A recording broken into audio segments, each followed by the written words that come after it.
welcome to Menopause Rescue. I'm Dr. Polly Watson. Midlife women are often caught up in a sea of symptoms. Too often, they're overwhelmed by the lack of support from mainstream healthcare. They're inundated with so-called experts who are selling solutions which may lack credibility. I'm a Menopause Society certified gynecologist with both traditional and functional medicine training. I'm here to guide you through this transition and help you decipher the facts from the fads. Armed with credible information, I hope you are empowered to rescue and restore your health, making the second half of your life your best. Welcome to Menopause Rescue. I'm your host, Dr. Polly Watson. Today, I'm so excited to bring on the podcast a woman who is so strong and clear and grounded. And I feel like we all at this transition could use some help with grounding and processing. Her name is Mary Stokes. Mary is the founder of Embodied Being. It is a private practice dedicated to guiding individuals towards lasting transformation through engaging the body. She teaches how to use the body as the guide for living an authentic life with clarity and presence. She has a background in clinical nutrition, exercise physiology, and teaching experience at Duke University Medical Center. Mary brings scientific rigor to deeply intuitive somatic work. Her approach recognizes that true change doesn't happen through knowledge and insight alone. It requires engaging the body as a gateway for healing and understanding. Mary says, embodied being is rooted in the belief that healing is not about fixing, but remembering who we truly are. Let's welcome Mary Stokes. I hope you will enjoy this conversation as much as I did. I definitely started the podcast at the middle part of a really busy day, feeling pretty strung out. And at the end of my conversation with her, I felt a lot more centered, a lot more grounded, and kind of recommitted to spending some more time intentionally breathing and listening to my body.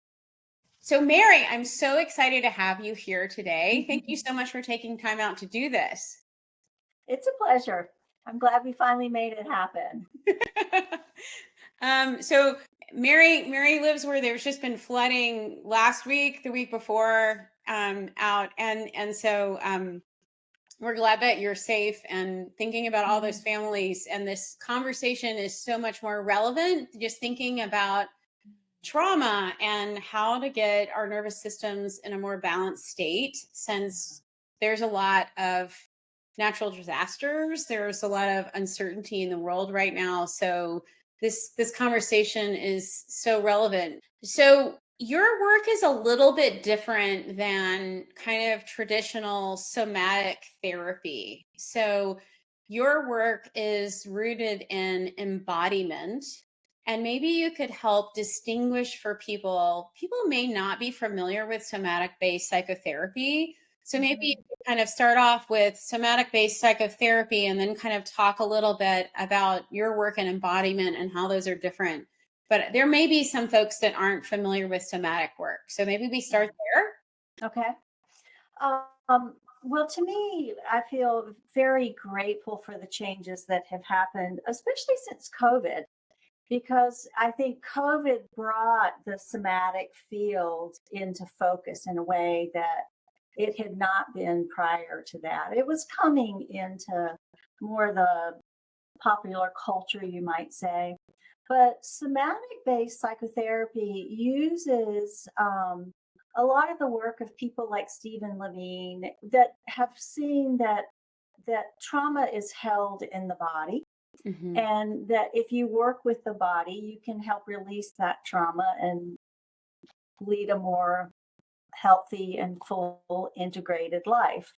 So a lot of that work is rooted in traditional psychotherapy that does use diagnosis codes. And I think that's one of the big differences for me is that Um, I don't look at person from the perspective of what kind of diagnosis they might have, anxiety disorder, PTSD, things like that, depression. Those are real and they're to be considered. But for me, when I work with embodiment, I am looking to tap into the wholeness of the person as a way of dealing with whatever the problems are that are presented, which could be any of those things, or anything someone would go to a traditional therapist for, whether it's a relationship issue or traumatic memories resurfacing or the inability to kind of hold it all together in this world in a way they would like to. So it's using the body as a guide. I think you could say that about somatic based psychotherapy as well as working with embodiment. But for me, I sometimes think of myself as a language teacher, teaching people to understand the language of their own body, as well as an interpreter. Because when we first start learning a new language, we often goof with how we interpret things. Mm-hmm. Um, so that's a huge realm of exploration and fascination for me, is how, there's some things that we think about in terms of body language that are in the way we speak, saying that, I can't get them off my back, Mm-hmm. things like that. And at the same time, there are ways in which we're receiving constant signals about what's going on within us as well as around us. And most of us have never been taught how to listen in that way and how to interpret. Um, so to me, that's a lot of what I think about when I think about embodiment, bringing that kind of awareness to the vast information. And this is where I'm fascinated with it in terms of health, is if we really understand what our experience is like in our body, we're going to be able to partner with people much better when we have a health issue.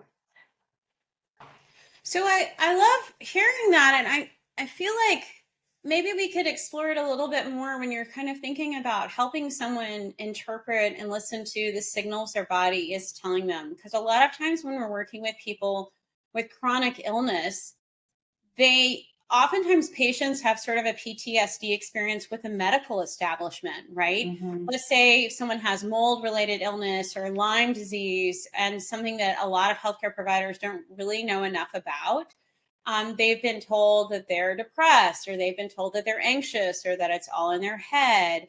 And so when their body is giving them some signal of pain or discomfort or unclear thinking, receiving that signal re-triggers this, oh, I'm sick again, no one's going to be able to help Mm-hmm. me again. It's almost like this re-traumatizing, versus if you're working with someone like you and you can kind of learn, oh, that pain in my hip, okay, I'm linking that pain in my hip to whatever. Maybe I know 5 things I can do for myself now to try to release whatever that hurt is that I'm holding in my hip. Mm-hmm. Is that kind of a reframe that might be helpful for folks? That is a good reframe. And to like take it into one level of work that I feel has been um, most transformative to me personally, as well as in terms of my health, because I'm one of those, as you know, Lyme mold survivors. Um, what tends to happen is that we're very habitual creatures. And that's not only in our thoughts and our emotions and our habits and actions, it's also in the nervous system. So when we recognize, oh, I have this weird pain that keeps happening, and I know something's wrong, it helps to be able to go back and forth between the ways in which we perceive information. And so that's from a perceptual perspective. It's about like our focal, like paying attention. Oh, this is a pain in my hip. What is it like? What is it associated with? All those things where we direct our attention. And as you see this, like my eyes are focusing more narrowly. And we tend to be incredibly dominant with our vision in our culture, especially with all the devices that we use. But even beyond that, Western culture is very visually dominated. And that activates that focal, very cognitive, cortical way of being in the world. But what we need to do, especially when we're facing health problems that are mysterious and are hard to figure out, which most of them are, that we need to be able to take our awareness out to the periphery. And so when we begin to see, like, oh, yes, there's the hip pain, but I can also bring my awareness out into a larger perspective. And I broaden my vision to be able to see sort of the whole of the landscape of my health and my situation. It brings a lot of resource in, as well as the potential for more information that we need in order to figure out what's actually going on and what will help. So, and that being able to consciously move between the focal and the periphery with our thoughts, with our emotions, with our vision, with our hearing, with all of our senses, creates an incredible resource as well as an ability to kind of flow through life in a way where we're not stuck in those patterns that can easily move into like a PTSD response. I love that. So I think from my perspective, sometimes when I'm meeting people for the first time that have been unwell for a long time, they oftentimes know more about their disease than I do. They've become a professional patient, right? Their focus is so narrow on their disease process or their imbalance, whatever we want to call it, right? And I see that laser sharp, everything has to do with this, and we lose the periphery. We also might lose what's working well, right? Right. Because we're really focused on the negative instead of, okay, what is working? What are my sources of strength that I can pull on? So, and I think kind of in maybe Western medicine, we're really taught to be very focused. Like we're taught to label it and we're kind of focused on the negative versus kind of when you're making the distinction between somatic work and embodiment, right? We're sort of taught in Western medicine to label a disease process and then name and blame it, right? That's right. Versus like looking at the whole person. And so I feel like this distinction that you made at the beginning is kind of repeating itself, where there's an emphasis on not being focused on what's wrong, but looking at the whole creature or the whole person, mind, body, spirit, their whole self, not just that the fact their hips hurts or whatever it is. Right. And, another aspect that I find to be incredibly helpful as a resource is in that process that we've just been talking about, to heighten our awareness as to like what do we regulate with, so to speak. Like that's a term that's often used in somatic work and work around vagal nervous system, is like we regulate with something, or like a baby regulates with their mother or caregiver. And we do that internally too. So part of what you were describing in a lot of patients that have chronic health issues, especially undiagnosed or poorly diagnosed and treated, is that we're regulating towards the dysfunction versus regulating, like you said, towards what's actually working. And so, and that's the same with people. Sometimes we put all our energy towards the relationship where we're having trouble. versus really understanding the relationships that are really working and understanding why they're working. And that often is not a cognitive thing. That is a felt sense awareness of how we relate to one another and how we find comfort and grounding with someone versus how we find ourselves all of a sudden spinning out and getting triggered. Hmm. There's a lot of triggering going on right now. Right. A lot of triggering. So I think it might be helpful for folks to sort of hear some really kind of practical nuts and bolts things. So maybe you can talk a little bit about how you use perception and movement to deal with kind of everyday life problems like relationship issues or Mhm. trauma. I think a lot of people, have either lowercase t or capital case T trauma. So any kind of trauma, but kind of Right. how are you using perception and movement to help folks on their sort of day to day? Mhm. That's a great question. And I'd like to start by saying a little bit about how I like to relate to trauma, because it is that capital T and little t kind of experience. So, with trauma, I like to think about it from the perspective of we encounter something, we have an experience, and we're not able to fully process that experience in the moment. Like we can't digest all of what's happening. Hmm. And therefore, we need to figure out how to digest it later at a later time. If we don't take it on consciously, life is going to present something that reminds us of it and it's going to pop up again. Hmm. And that can be so upsetting because it triggers what we couldn't fully deal with in the first place. So, using perception and the process of becoming more and more associated with the feelings and sensations and our ability to perceive, that would be another way to talk about embodiment. So, when we have experiences that we can't fully digest, our ability to, I like to think about it as play with our perception, can help us to digest it in a way that doesn't overwhelm us, Mm. but takes us to kind of an edge where the feeling and sensation that we couldn't tolerate before, we're actually able to tolerate it. And we're able to tolerate it with an awareness.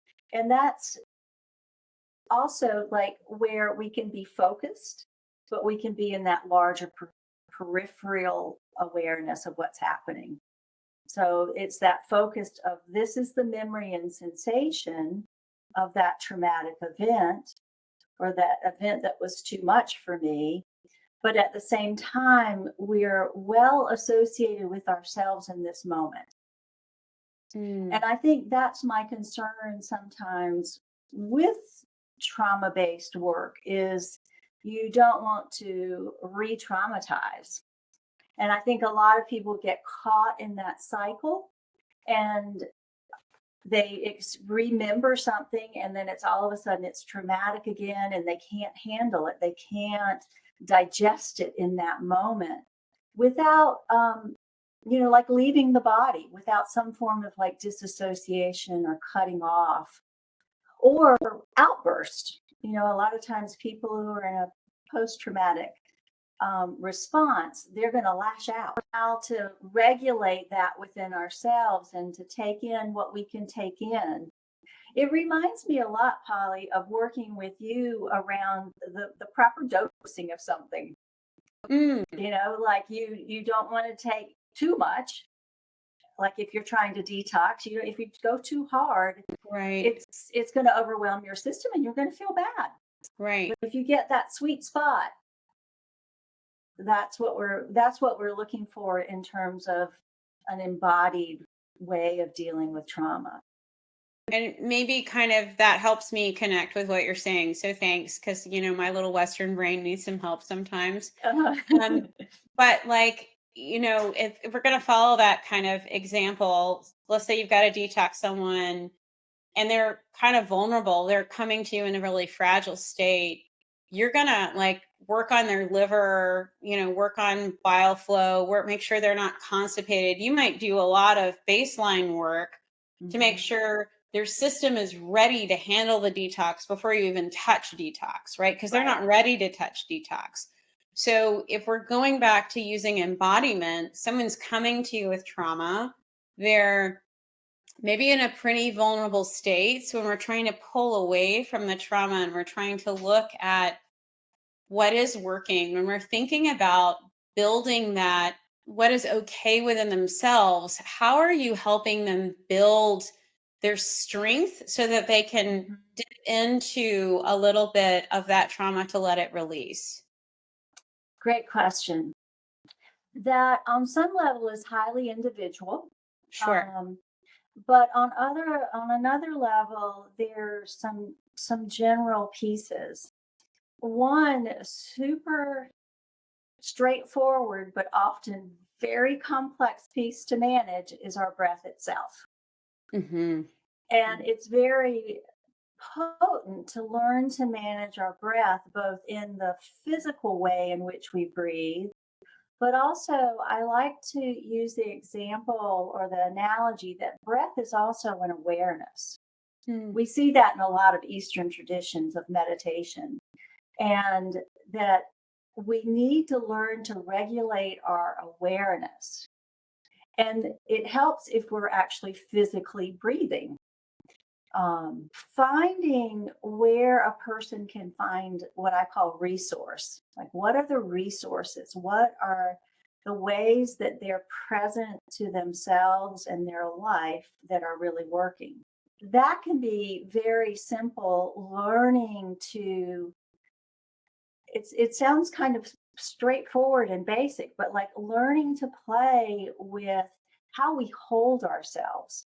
There's a way in which, in perception, the way we structure our body in our posture reflects so much about our attitude and our emotions. So oftentimes the whole reason do this. Yeah.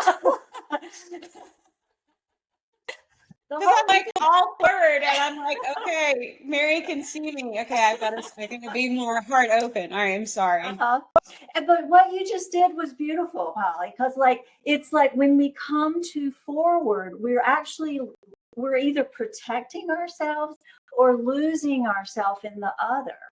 Whereas the more we come back into our full awareness and that broad sense of ourself, the more we keep ourselves and are able to relate in a way that is respectful and in a way where our boundaries and our needs and those basic things that cause so many troubles in relationship are tended. So it really is about when someone, for example, is sharing their story, which is very important, right? We need to be witnessed and we need to hear ourselves speak and share what it is that we're troubled by in our lives. So it's like in that process to track, I feel like I'm the tracker of the body and the reflector of like, oh, I noticed what you just noticed, right? You were pulled forward and you corrected, so to speak. I don't like really to use the word corrected, but you adjusted, you came back in. So those are very simple practices. And again, the two things that I think are most important, sort of in terms of a general perspective, is the more we can bring ourselves back, the more we are going to have a balanced perspective about what is actually going on versus what we think is going on. It's really important to have that conceptual, cognitive, ego, managerial part of us, but we need to marry it with the part of us that can perceive and tune into things that we often don't have language for. And so a lot of my work is helping people slow down and actually tune into what they're feeling and perceiving and then find language for it, which is often more about imagery than clear, rational sort of thoughts. And then, so you talked a little bit about perception. How would you use movement in this? Well, a lot of times the movement is kind of a subtle movement of relating to your own body. So, a lot of times when people are kind of spun out about sharing a stressful situation in their lives that they're presenting, like, I need help with this. One way is to direct the movement of their own body to connect with themselves. So the hands can be a big one. Like a lot of times when someone is sort of spinning out about something, the simple suggestion of connecting, and I particularly like if someone's sitting, I'm standing right now, that if you can place your hands on your thighs while you sit and just feel that stability of where you're sitting and the relationship between how your body is relating to gravity. So, the perception and movement can seem a little out there, but actually it's really based in how do we relate to gravity? And are we stacking our body up to be supported or unsupported? Right. And in that learning how to actually move your body in a way that you are fully supported and in good relationship with gravity. So that can be with how someone is sitting, but also I'll work with people about how they just literally walk around the room. And so many of us, especially women, are much more geared towards giving than receiving. And so there can be a lot of very vulnerable, but very potent work that's done about how do you actually walk and do you receive the ground? Do you feel like you're being received, or can you receive the support below you when you put your foot down or not? And it's a powerful way of learning to move without changing a whole lot, but we're changing our relationship to the direct support of how our body is held in space. And there's I'm going to get the dog, but there's intentionality, right? I think that's a theme that instead of just sort of slinging our bodies through our lives, we're trying to pause, reflect, and gravity's here to support us, but we're all walking around like this, right? Right. All the time, right? We're tech neck, we're not stacked up correctly. So a lot of what you said is so true. And there's a simplicity to it that can be deceiving because it's actually very hard to change these patterns. Because most of the way in which we learn to move, we're talking about patterns that began when we were children. So in that, we have to be very respectful working with the body because we learn to protect ourselves for a reason. Something felt unsafe, whether it was real or perceived, the experience is still, it felt unsafe. So there are ways in which you approach the body that requires a lot of respect, kindness, friendliness, compassion. And those are qualities that most of us are not good at when it comes, especially to ourselves. That's a lot of the work is developing those qualities. That even just breathing and sitting correctly is not something that most of us are doing. And I just want to kind of support people if you're like, what do you mean? I don't pay attention to how I breathe. Like there's this lady named Jill Miller that has this yoga tune-up, and she does these, like, I go to these classes sometimes where you are laying on underinflated little balls, and they have you put the little balls in different places and you're breathing into the little balls. And I'm so, it's such a brain leap for me to figure out how to breathe into the back part of my lungs, right? Right. having that little ball there and getting that extra feedback really helps me. I just want to kind of like be like, if you're a regular person that's been sort of not conscious of these things, it is really hard to undo some of these patterns, and we can do them. It just takes a little bit of work. And then Right. I personally need a lot of extra physical stimulus. Oh, there's a ball back there. If you give me that to focus on, that kind of helps me get out of my head a little bit. Right. And what you're saying about breathing into the back of the body is so, so important. But it can also be done anywhere. Anytime you're in a chair or when you're in the car, it's like trying to feel that sense of breath in the back of the body. The other thing that I've been recently doing that I really love is a little bit different. I've actually in the morning been getting a really firm, long pillow, and I'm laying on it on my abdomen, so I'm face down. I like the pillow because it helps my neck be in a nice alignment. And then I'm just working on trying to breathe into my back. Mm. I'm just working on slow, deep breaths into my back. And while it's not contact, it's being in that position, especially when you first wake up before your mind gets too involved with things, is another really good way to like bring that awareness into the back. And I appreciate that you brought that up about the ball work, because it highlights the importance of bringing our awareness into the back of our body. The front of our body is where all the visceral tissues are. And that is it's emotional. It's where we connect with other people. We're very forward in our connection. So this part of our body kind of puts us through our paces.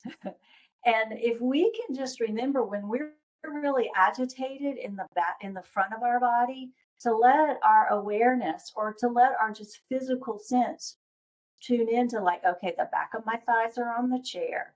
The back of my back is being supported by the back of the chair.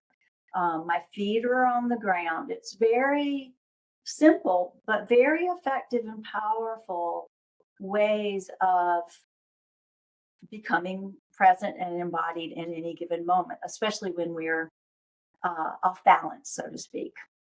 I love that. And also just mirroring that when we're forward, when we're sort of focused on, I'm nervous, my gut hurts, whatever, I'm all forward. Okay, what is quiet right now? Mhm. Are my feet on the ground quiet? Does that feel safe? Okay, that feels Yeah. good. You're kind of doing an inventory, and instead of only focus on the parts of you that you're not liking, where are you grounded? Where are you safe? So Hmm. that's helpful. I like that. Thank you. Yeah. And if you pair that with what I was talking about, the focal vision versus the peripheral vision, just softening our gaze and looking into the whole of the room around us. Or I like to use the image of like, I turn whatever I'm looking into, and I try to imagine it like a Monet painting, like I'm taking in the whole vibe of the space, which usually will give me some information that I didn't have when I was focused, Hmm. which is always helpful. Hmm. But more importantly, when we go out into that wide peripheral vision, and this is where I use my hearing a lot too. Like instead of like really listening to the person in front of me, I'll like try to see what kind of sounds can I hear? Can I hear some birds outside? Can I hear, maybe it's just the sound of my kids in the next room or something? But it's like being able to put yourself in context. We Hmm. often lose context when we're stressed.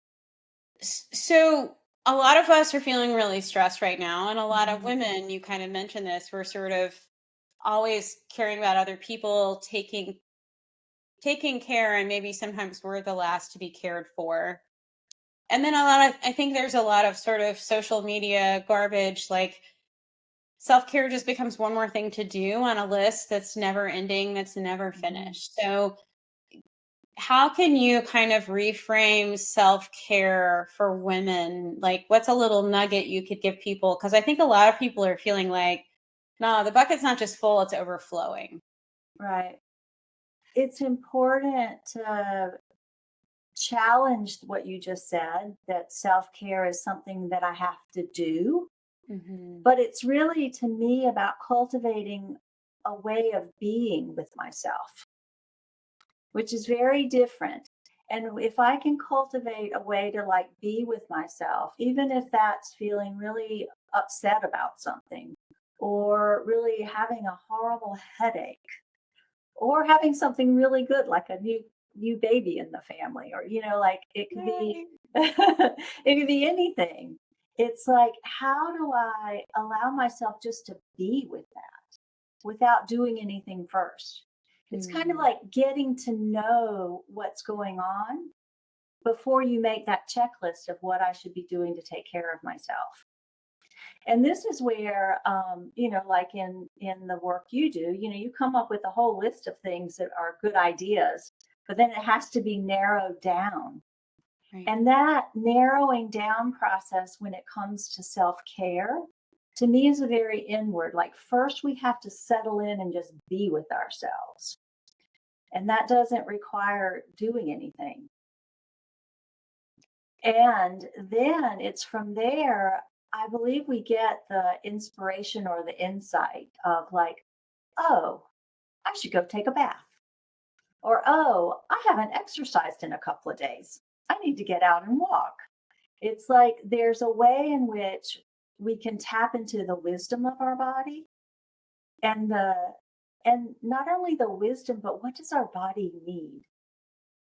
And we can't figure that out when we're constantly doing. I love that. And I think the world needs to hear that, right? The Mhm. wisdom is within you, it is not external, right? Right. There are a lot of so called experts, there's a lot of noise, there are a lot of really smart people that are making a lot of assertions, but none Mhm. of them know you. Right. And and first you have to know you. So are we sitting in a place of stillness? Are we listening? Are we stepping back and not just looking at the thing about ourselves that we don't like, but what Mhm. our whole perspective, and then let the wisdom of ourselves sort of percolate up. Right. It's within us. If we just hear it, it's there. It'll tell you what Yeah. it needs. And it really does. But we do have to learn to slow down. And that, I think, is a very, very hard part in this world. And that is where very simple perceptual techniques, if you practice them enough, they will be your best friends. They will always have your back. But it does take sort of a discipline of like, oh, let me remember to try to focus on my breath. Let me remember to catch myself when I'm too overly focused on something outside of me. And let me bring that awareness back into, what am I feeling? It's kind of like turning our gaze around. I like Hmm. to use that image a lot. Either like we're looking, instead of looking out, it's like turn your gaze around and let it like move back and down through your body. That's a little bit hard to follow. Another very simple one is soften your gaze and look down at like 45 degrees. Mm. And the looking down at 45 degrees really shifts something in our nervous system. It shifts something in how we're able to perceive things in a moment, in a given moment. It does. Like, yeah, Mhm. I just looked at my knees for a minute. Like I kind Yeah. of like got up, I went to the gym, I worked out, I came home, I hit the patients, I did the patients, I threw lunch together. I'm like, do I have food in my teeth before I sat down with you? So I'm like, and just looking at my knees for a minute, I'm like, oh, hello, Yeah. knees. And then I just felt like something let go. That was lovely. Can we Yeah. do another one? Let's do another little short somatic practice so people can sort of experience this. Okay, let's stack it a little bit. So Okay. you just did that. So let's play with focal vision and then looking in the periphery. So people can do this wherever they are. It's like pick something and just like zero in on it. Like let all your attention go to Okay. that. I'm going to pick And my knees because that felt good. okay, you're picking a good, that's a good one. So I'm going to pick something across the room and I'm just going to look at it. And now I'm going to take a couple of just deeper breaths and balancing the breath out like a sort of even exhale, even inhale. A good tip around breathing is if you're thinking about, oh, I need to focus on my breath, focus on the exhale, focus on the release. And then if you're looking across the room like I am at a certain point, soften the gaze and look into the whole room.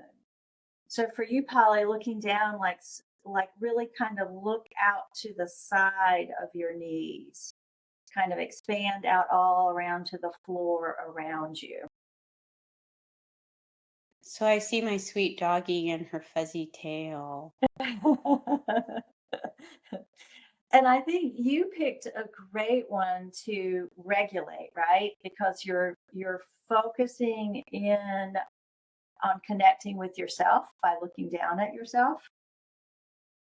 So let's layer it by being aware of what's supporting you.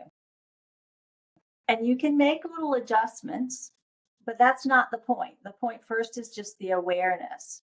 So for me, I'm standing, so I'm going to just feel into how I'm being supported. And is there any way that I can improve that support? So for me, I just made a little adjustment in my head, and my adjustment is like 2/3 of the way back on the skull. Like, so the back third of the body or the back third of the skull is a great place to try to find elongation. So another good way to think about being present is, what is my relationship to the ground below me? And what is my relationship to the space above me? And that's going to help us just naturally elongate our spines, which as we get older, we need more and more help elongating the spine.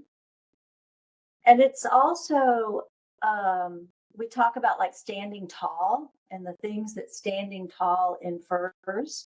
It's like that elongation of the spine is going to give us a sense of confidence. It's going to give us a sense of our own kind of neutral. And if we're in a neutral position, we can respond to whatever life brings.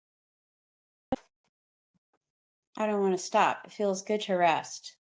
But Right. but your tip about pulling the back of your head back, because I was starting to go forward again. Like Mhm. I think a lot of us do that. And so I'm like, okay, can I pull my ears back a little bit? Like, can I pull this back, put my head on my spine versus Yeah. this? Yeah. So that was And really and great. that was good. And I love the way you just adjusted it. And I would say, well, what would it feel like instead of pulling your ears back if you allowed your ears to glide? If I was nicer to them. Right. Okay.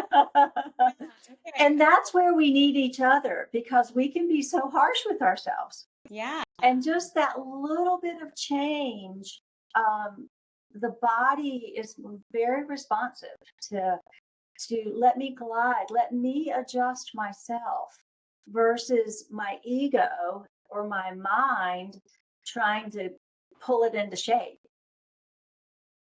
So I love this because these things are not hard. No.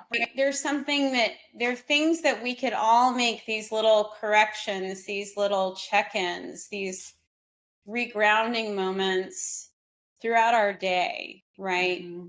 And if we just could stop for a moment instead of like dash dash dash dash, like, okay, where am I in relation to gravity? Biomechanically, is my spine stacked in a way that my body, am I supporting my body, right? But these Right. Am are I supporting myself? It's insanely simple, and yet I'm not doing this very often. So Yeah. this is helpful for me because I feel like these are things I could really work on. Yeah. Well, and what was beautiful about like watching you share that is the more you talked about it, the more you smiled. Yeah, I totally feel better than when I got on the call. Yeah. When I got on, I was just like, "Ah," it's been a busy day. It's been a Yeah. busy week. Yeah. That's one other piece I'd like to say that I'm a big advocate for is that when we do these things, when we take these very subtle but very profound ways of shifting our relationship to our body and our awareness, um, it feels good. I Mhm. mean, there is a natural kind of joy. I like to talk, I often talk about unconventional joy. Unconventional joy to me is like, it's not because something wonderful just happened. It's because I'm associated with myself and I'm present and I'm meeting my life the best I can. And that in itself is joyful, even when something very sad is happening or something very stressful is happening. There's an energy that to me is like the sweetest nectar you could ever have for living life. Um, so it's a pleasure. There, I mean, our bodies, to me, the currents of energy of the life force are a pleasurable current, and we have to learn to strip away the things that inhibit that, or the ways we've disconnected from it. Because if we disconnect from something that was sort of back to the trauma, if we disconnect and close down that part of our life, we're not going to have as much of ourself available to the things that are really beautiful Right. and have meaning for us. So it's really worth doing the work. um, Absolutely. So, Mary, you have kind of survived the menopause transition. oh, Um, and so maybe you can give some words of wisdom and guidance from the other side, so to speak. uh-huh. I've thought a lot about this recently, mainly because I'm doing this bar 3 exercise class, and I'm by far one of the oldest people there. And watching these women and then starting to hear some of them going through menopause, I've thought a lot about it recently. And I'll say a couple of things. One, on a personal level, I had horrible hot flashes, and they made me face where I didn't realize I was anxious in life. Hmm. And so it was like a real hard path of like learning. But it's like by recognizing that, I learned to deal with that physical piece. So it's a little bit like that physical emotional dance of like looking at um, how what's happening physically is perpetuating emotions, and how what's happening emotionally is perpetuating our physical symptoms, is a fascinating study. It's a hard study though. It's a very hard study, but I think it's one that's really rich, Mhm. and worth taking on. And there's nothing like menopause to do it. Um, the one thing that I wish I had realized that would have helped with that is that it's a powerful transition around identity. Mhm. And identity, the way we identify ourselves really can get us into a lot of trouble. It can narrow our sense of who we are. Um, it can inflate our sense of who we are versus that really authentic place of finding out who we are. And I feel like menopause has done that for me. Like it has helped me figure out who I really am in a way I can't imagine achieving it without that. Like sometimes I feel a little sorry for some men that they don't have that physical edge that they have to deal with at that point in life to really be able to consciously look at, well, that's an old identity. And I remember that, especially like with raising kids, is realizing like, wow, I'm still the mother. However, it's a totally different reality. And I have to let go of my identity of how I mother in order to let them grow, but also in order to free myself to figure out what do I want to do with my life now that they're gone. That kind of identity piece. Yeah, it's a powerful transition, and I think it's physiologic, it's emotional, it's social. Like my oldest is going to college in less than a month. I'm 51. I'll have kind of a year of no period in September. So I'm like, all these things are happening at once. And like my my pulling at straws right now is Henry's leaving and I am signing up for classes at Parks and Rec. I have decided I'm going to take pottery. I'm going to learn how to knit again. I might do jewelry making next. I'm going to spend some time on creative expression. Yeah. Like just kind of cuz I don't know where I'm going to land, but I feel like it is a time to be like, well, what are the things that I used to love to do that maybe I have a little bit more time or energy, or maybe I need to take more time and energy Yeah. for me away from mothering, right? So, I love what you just said because I do think it is a way in which we kind of land back in ourselves.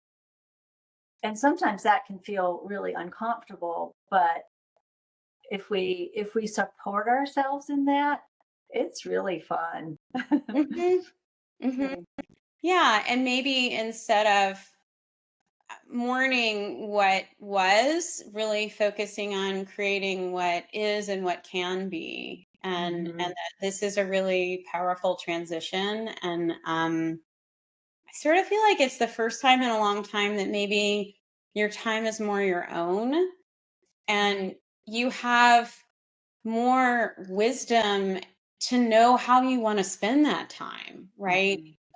So yeah, it's an exciting time, but you're just such a great source of wisdom and strength. And thank you. This was really helpful. I feel so much better than I did when we started.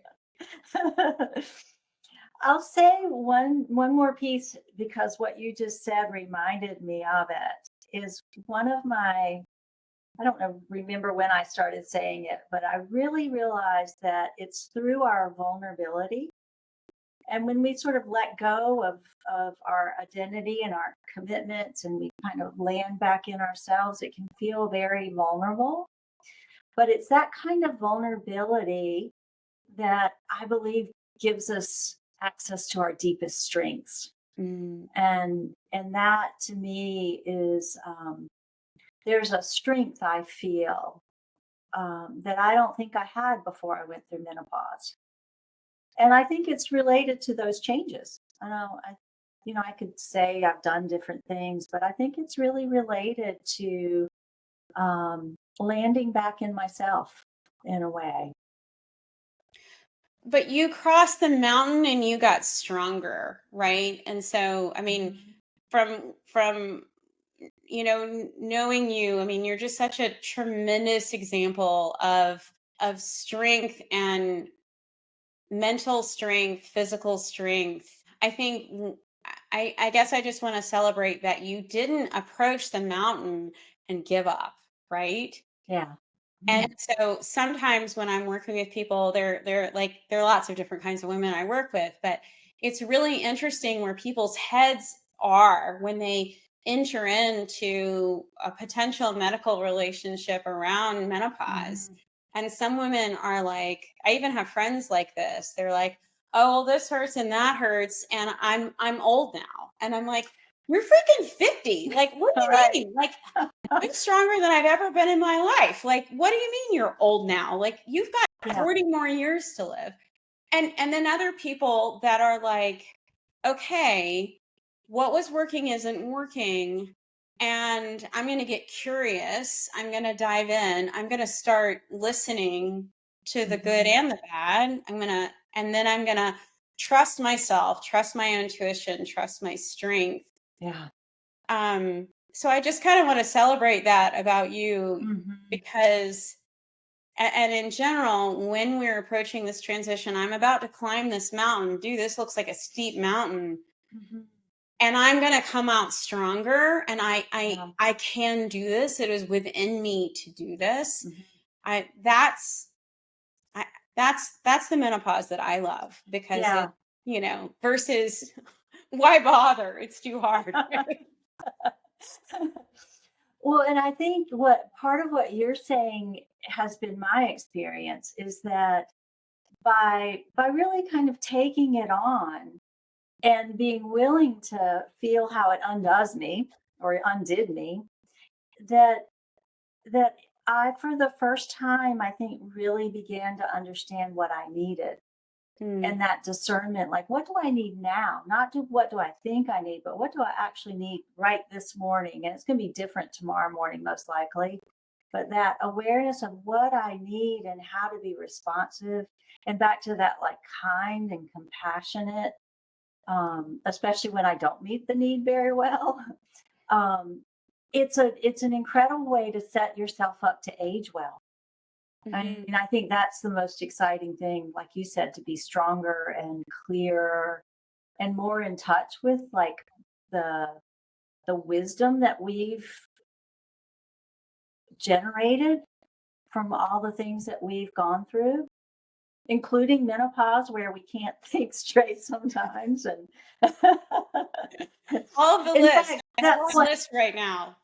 That's one reason why I've appreciated the work around perception so much, Polly, because sometimes, like when I was dealing with a lot of brain fog, I couldn't think, but I could heighten my perceptual awareness and gather information that could help me probably get through the situation better than if I was just thinking it through.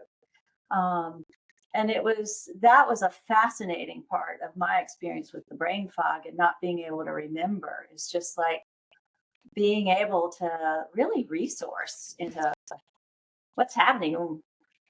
How can I respond? I love that. So if people want to reach out and work with you, you have a website. It's embodibeing.com. And you're Mary Stokes, and you are in Pittsboro, south of Chapel Hill. Pittsboro. Okay. And you work with people. You work with people virtually also. Do they need to come to you physically? No. In fact, that's the interesting thing. A lot of my practice before Zoom and all these platforms was primarily over the phone. It was about half and half.